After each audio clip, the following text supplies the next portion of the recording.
Welcome to Inside the Set with Set Decorator.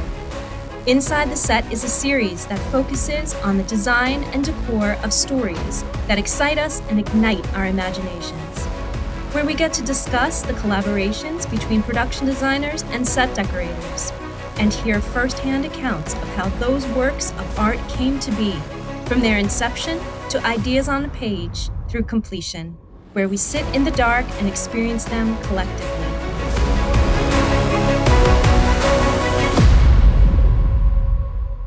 Hello, I'm John Sperano with the STSA, and I have the pleasure of talking to set decorator Mark Lane and production designer Margot of Yellowjackets, a show that I'm completely crazy about. It's a hit show on Showtime. I love every part of it, but I love everything you guys do. So before we get started, let me just hear a little about you guys. Have you guys worked together before, or do you have a little process? Just to get a little background. Well, we worked together initially about 4 years ago on Magicians. Margot was already on it, and I came on board for the 4th and 5th season, and we hung out and had a great time. And then I went off to do something else, and we didn't see each other for about another year or two, and then we both got the opportunity to come back and do Yellowjackets, and I was thrilled to do it because I'd seen the first season and loved it. Okay, so this is you didn't do the first season. You've done No. Okay. Oh, okay, great. Well, I love this season. I love the first one. I love this one too. I guess we'll get right into it. I mean, the story of a plane crash, especially of any sort of like athletic team, as they're going to survive, somebody's going to get eaten. And I think we all expected this in the first season. And now when we come to the second season, and I'm going to let you guys explain this because it's like one of my favorite scenes. I'm going to start off with this one. The depiction of your Bacchanalian Dionysian sort of fest, which was brilliant. Explain to me like how that creative came, like your first day, Margot, how you translated that to Mark. I want to hear that. I was so thrilled when I read that actually in the script, to be honest, and started talking about it with our writers and showrunners. And it really, as most things do, started with their script and their idea of, I think a big thing in season 2 in general is this idea of the unreliable narrator, or this idea that we're, a lot of the sets we were talking about for this season are almost as seen through a bit of a distorted lens, or from the point of view of the characters. So in this scene, I think it was this amazing idea the writers came up with of how to kind of put the context around this traumatizing need. Like they're eating Jackie out of need because they're starving, but it's this kind of trauma that they need to put it in a different framework that's more palatable. So it was this amazing idea of, you're relieved, you were starving and you're eating, and it's like this wonderful feast, but it's not, it's horrifying. And I love the way they were cutting back and forth between them in the script. And so that was the basis of how this idea came up. And then originally the feast scene was actually more in an interior environment. And then organically the idea was proposed to put it out in the forest, which I absolutely loved. So they're still sort of where they are in reality, but it's more of a fantasy version of it, and an idealized fantasy version of it. And ties in with the snow on the outside and everything that's going on at that particular time. Mm-hmm. Yeah, I thought moving it outside was great because you had them sort of approach this whole thing and they all took a seat. And like, just on a side note of that, I mean, I'm sure it was great for the cast to actually like look pretty for once. It must have been very exciting when they walked on that set. One day that they didn't have to be dirty. Right. I mean, I always like when you do a set and you watch everyone come in, but for something like that, where it's just like, okay, we don't have to be like in the mud and, I'm sure that was very satisfying. So I absolutely love that scene. I mean, I did see the behind the scenes of it, and I love what you did, Mark. I mean, I like everything on the table was like so perfectly sort of matched to what was the gross part of it. Yeah. And then we did, there was a lot of, I worked on Once Upon a Time for 7 seasons. So we did lots of castles, lots of feasts, a lot of that sort of stuff. It was always really enjoyable to be able and see it all set up at the end. And I hadn't done that for a few years. So it was harkening back to that for me. So that was quite fun. Fun to lean in on shiny objects as a kind of contrast to this incredibly dirty, like you were saying, dirty, dark reality, than to go to this this beautiful candlelit and torchlit scene with like bright and having like the antlers and stuff like that. And it was excellent. Very well done. And with that, let's go to the cabin. Now, the cabin, another one of these sets that has morphed, I guess, has changed. And I love everything that sort of changed this year. I was like noticing more moss on the windows and noticing more sort of like, it's like the girls are decorating it, which, I love that sort of like female energy. I think guys would walk in and just throw everything on the ground and survive. It seems like they, that I love that part of it. So can you go and just tell me what you guys were thinking in this season to sort of change it from last season now that it's a significant amount of time has gone by? I think one of the big changes just visually that we probably unconsciously sense is we pulled this onto stage. So that was an outdoor cabin as a location in season 1, and we built it on stage, which was a really big and fun challenge in general.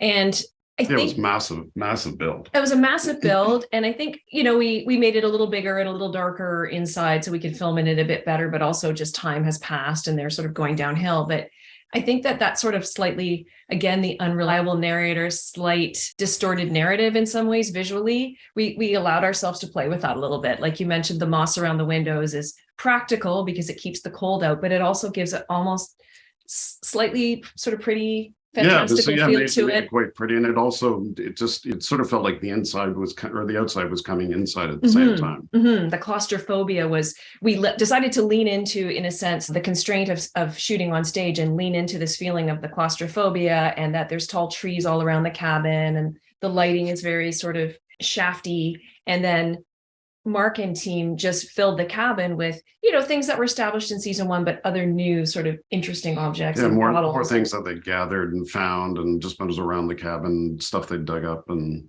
yeah, I love what your team does with that, because there are very great sort of vignettes of little tiny things that, I know you did, and your dressers obviously have a lot of talent in this way too, because you can see all that sort of care. Yeah, like this, we're looking, the baby shower. It's like when you guys started the baby shower, I was like, okay, is hashtag wilderness baby shower trending now? It was such a great idea. And I love all the things you guys put in. There's like all that detail. I think the thing that the show does is like you have this horror, but then you have this beauty. And there's a lot of that in this cabin that's completely justified. And I think you guys ride that line really, really well. So thank you. Yeah, that I think was always the goal, that sort of being consumed by the dichotomy between the beauty and the horror of your situation. And you're still not really sure what's going on in that cabin and what's happening up in the attic and what went on there, or what kind of horrors might have happened there before. So, well, that brings me to Paul here, speaking about not knowing what's going on. Paul's in this little tiny room. The poor guy has lost his leg in the first season. I don't know. I expected him to be doing more with the girls, but he's really not. No. But then you have this wonderful opportunity for you guys to bring the 90s in for his sort of flashback plus flash forward, which I love that set. The show is set in the 90s in the present, but because they're in the 90s is in the wilderness, you don't really get to pick it up so much. Paul's a really opportunity where you really see it. And I love the kind of, change you're doing with him. So talk to me about your direction on Paul and how that was going to morph into what's now getting really sad for Paul. That one was really, well, you described it as maximalist in a way that we just, Paul's initially, apartment, like you said, the bit of the Friends reference, it's New York. He's, cultured. It gave us lots of opportunity to put a lot of Easter eggs and things that set us in the time, in artwork and all of that. And again, I was so excited when I read this in the script, just the idea that slowly it's morphing into the cabin. And, we started pulling in the walls of the cabin and so on. But do you want to talk a little bit about some of the specific decor? Yeah, as far as just the set itself, when it was just his apartment, was great because it was all clean and it looked, like I said, the maximalist look to it. And then just eventually it's like one wall would come in and then another wall would come in. And then eventually we took the elements out of that set and moved it over to the cabin and just became more and more, it was morphing. It was really nicely done because very sort of subconscious. And also with the video effect of, he's taught, the charade scene, I guess, where he's kind of playing charades and all of a sudden things are starting to freak out, video wise. and you're getting more of the cabin. I mean, that was all very well done, and it really works, with what you guys are doing. So, I mean, I love that story, and I didn't think there was going to be too much of a Paul story, but then all of a sudden there is. And, Yeah, it was great. yeah, and I love that you made so much of it, because the fireplace is amazing in that set. I love the giant, it's very different than what you would expect. It's like the whole piled boulders or whatever it is. It's not the pot-bellied stove in the corner that you'd normally see. Okay, so also 90s. Let's talk about Van. Lauren Ambrose joins the cast, who I love. My wife and I said, okay, who's going to play Van in, grown-up Van? And we both said, well, it's got to be Lauren Ambrose. And it kind of was. Oh. Talk to me about her store, which I just noticed from your images, that was called While You Were Streaming. I didn't notice that, which is great. I think you guys put just enough in there, but just enough to make it realistic and, lived in and operational. So tell me a little bit about Van's 90s video parlor. Well, I think with that one, again, it sort of started with the writers, and I love the idea that they picked While You're Streaming, because it relates to while you were sleeping. And with that one, the feeling that Van is probably frozen. People sort of with traumas can sometimes get frozen in a time or live in a time before the trauma happens. So she's kind of intentionally around the clock for her references culturally. And we had some input from the writers on, some of the movies for the marquee behind Van and some of the posters in the store, but we also ourselves discussed laying some intentional Easter eggs in there. Like the Alive VHS and I saw that. That was great. The thing about it is, with this set and with all of it, it's actually, with the writing, it's actually quite funny. I love that, like this clip we're looking at right now, that Van drops Watermelon Woman, and it's just like, so like, right, all that was happening then, and it's her just kind of telling another young girl about it. She lives at the place too, right? She lives upstairs, yeah. Yeah, and this store was a location, but the upstairs was a set build, but we tried to tie certain details like the exposed wood in and so on. Van's is a great example of that layer upon layer of the show, where are the Easter eggs in Van's store our choice, or did Van choose them? Is Van unconsciously choosing things that relate back to her past? I mean, it just keeps going deeper and deeper, which is some of the fun of it. Sometimes unconsciously too, we make choices that we feel things would be right for a character. Yeah. And I love, when you do something like that, Van stuck in her 90s life, Taisha, when she walks in, I don't think it even had any idea, and it's like, where are you? And, Van's like, well, where are you? You're obviously two people at this point. But, each thing is like a revelation for the character. With that, so that takes me over to my, I have so many favorite sets here. Now, Lottie's compound, which I think is brilliant, because again, we're in a cult, but it's kind of this side of a cult. It's a cult that I would go and spend a week at. It's like really nicely done. And before you tell me about that, it's a really beautiful spot, and everything you guys did is so delicately done, and it's really good. That when Van comes in and sees Lottie for the first time, she's almost like enwrapped, and you have this great shot of Lottie walking through all your set here, and I can't help but think that Van throws it all away and moves in here. I mean, that's because the way it's shot, it looks like she's found her place. Tell me about the areas, because there's so many little areas. I mean, Lottie's sort of like recreating the wilderness, except the great version of it. And tell me about which areas you decided to work on. I think just sort of macro wise, this was this wonderful location we found that did used to be an old camp, but it was also a little spare. Like, this was just an empty green lawn, and there was like a wood building, and it didn't have a ton of detail, but it was a great location. So we brought in, the writers wanted like an amphitheater and a stage. And I was playing with the layout and actually realized my hair stood on end, because we had to do this giant walkway that went from the main building to where Nat's cabin was going to be. So I drew that on the plan. And then I realized that if I put the symbol on the lawn, it like made the most perfect, it really like was amazing. Put the stage against the water, put the round part of the symbol, do some walkways and a large slash. So that actually became this kind of generative idea for the walk and talks, and to show off, Mark and team's amazing work of what do they do on a daily basis in the compound. This can't just be a lawn. We need to do walk and talks, and we need people doing gardening, and we need to see the daily life of the compound. But I wasn't sure if the writers would go for it or not. Like when I proposed it, I just was a little nervous. I was like, well, I noticed that if you lay the symbol I down, love that you proposed it. we don't want to overdo the symbol, but because it was something that it did make a practical layout, it gave us a reason to put things there, but you don't see it until you see it. I think they felt that was in the right zone. Now, Mark, I love that when Misty is in there, she's, kind of freaking out because it's a cult, but she's like, oh my God, the food is so good. Yeah.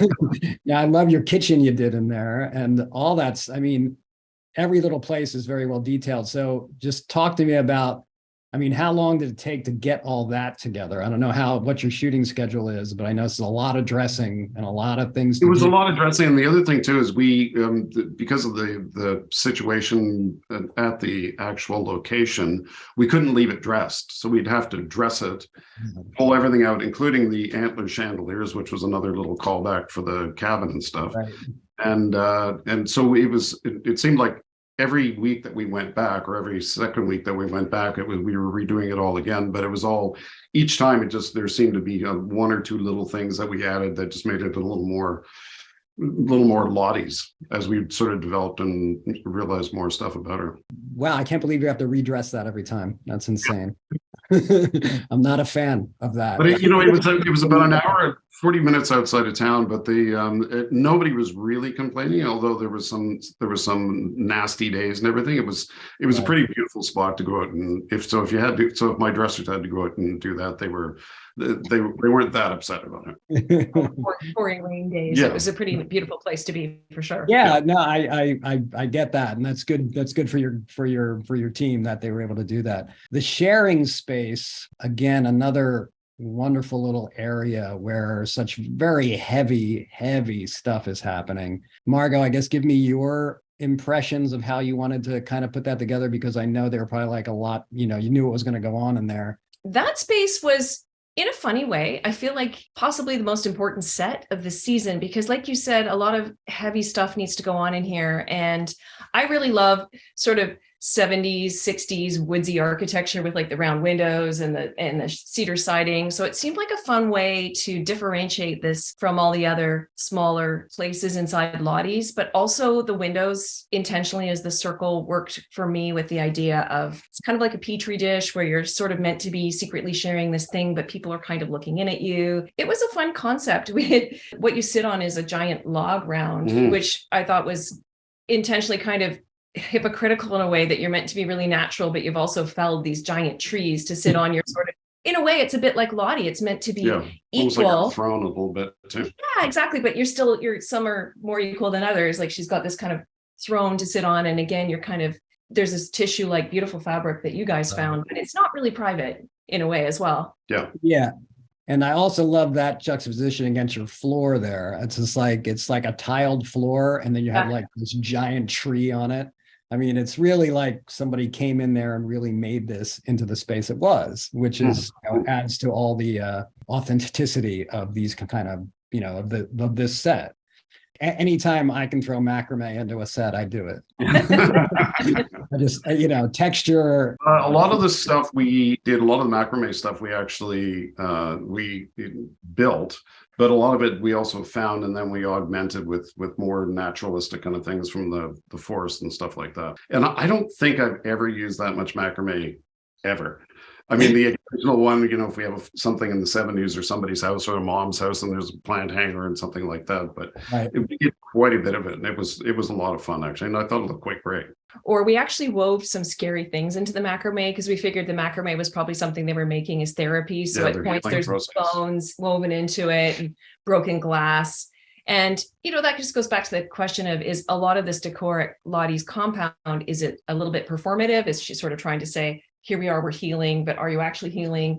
Yeah, well, the contradiction, it's just like, and I think a lot of that is, Lottie was in, an insane asylum or whatever. She was crazy for a while and then came back and now is doing this. And it's her sort of like trying to control this thing in the wilderness and thinking she can and not being able to. And that's kind of like every character has that problem, it seems.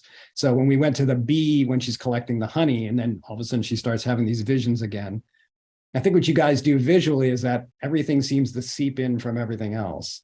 Are you seeing what's actually happening, or are we in her mind? Are we? Is she still in the Swiss Institute? I mean, there's Yeah, so many. She's standing against the wall, just talking to herself. Yeah, we don't know. Yeah. I mean, it's a very well-funded cult. Yeah. I mean, I mean, I don't know where Lottie got her money. I get from her parents, or I don't know how that happens to screen, but, and then the meat shack here, again, using the plain part to make something, really good idea. And I guess, Mark, you're no stranger to forests, having been on once. Yes, and exactly. You can really see how that goes. So explain to me the thinking for this meat shack. I mean, I loved using the plane thing. I didn't expect that they would go back there, but it makes sense. Yeah, just utilizing everything that they could get their hands on to seal things up and keep things warm. And the meat shack itself was just, the inside of it was just, it's part horrific, and you never know once you're going through the door, are you looking at human meat, or are you looking at animals? And right. And then when you open up with live Jackie and live Shauna, yeah, you know, talking to each other like girlfriends, but you know, in your head, you know, Jackie's dead. And everybody's like, we've got to talk about Shauna and Jackie. We're like, there's a Shauna and Jackie. You guys put the really spiky hooks in there, and we had these like jagged Francis Bacon-y kind of deteriorating pieces of meat. We tried to make the set also a little bit like the moss around the windows, the outside coming in, but shafts of light, and make it kind of ethereal and a little bit, she's, you know, it's sort of pretty and horrifying at the same time was the goal. Another great set too that you guys made a lot out of, and I got it once I saw the scene, was the chop shop. Oh yeah. We love that. Shop. Now that one, okay, I'm like, all right, so Shauna's going to go and she's going to get her car back. Now in another series, it wouldn't have been so much of a thing, but after seeing the scene, then I got why it was so much of a scene, because she walks in, she raises her gun, you know, and does this long dramatic walk through all this stuff, and then, you know, gets the guy in his office and has basically a Dirty Harry moment almost. You know, it was like, you know, do you feel lucky? Explain to me. And that was, I mean, as you see in these pictures, the detail on this was incredible for one set, right? We're not going back here. No. But explain to me the organic version of, you know, how this came out and what they explained to you, what they wanted to see, and what it turned out to be. I think we both thought this was a really fun set, because it's really important, because I think this is the moment where Shauna is just reconnecting back with her inner violence, and, you know, the dialogue of like, have you ever peeled the skin off a body? And I thought it was interesting that this is a chop shop where they're chopping cars apart. And when she walks in, there's literally sparks from somebody working, and it's dark and the lights are fritzing and it's really cluttered. It just felt really important to make this cluttered and slightly frightening. And, you know, Shauna lives in this kind of muted 90s. She's got a minivan and her house is a little timeless. And this is really not that. This is her going into a different, scarier mental space. So we loved playing with the sort of half-painted wall behind her and the freaky fish with the spiky fish. And we had fun playing with this set. Yeah, and it looked great. The way they shot it was just great in the end. It really, really sold it.